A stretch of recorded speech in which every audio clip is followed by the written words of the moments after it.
గ్రామీణ ప్రాంతాల్లో సహకార సంఘాల ఆవశ్యకత ఎంతైనా ఉంది.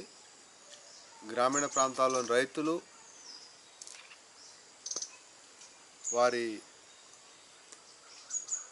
పరపతి అవసరాలు తీర్చుకోవటానికి, వారి ఉత్పత్తుల్ని మార్కెట్ చేసుకోవటానికి, వారు వివిధ రకాలైన సేవలను పొందటానికి వారు సంఘటితమై సహకార సంఘాల ద్వారా సాధించుకునే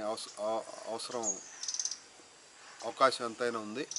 కాబట్టి సహకార సంఘాలని బలోపేతం చేసుకుంటూ సభ్యులచే సభ్యుల కొరకు ఏర్పడబడిన సంఘాలని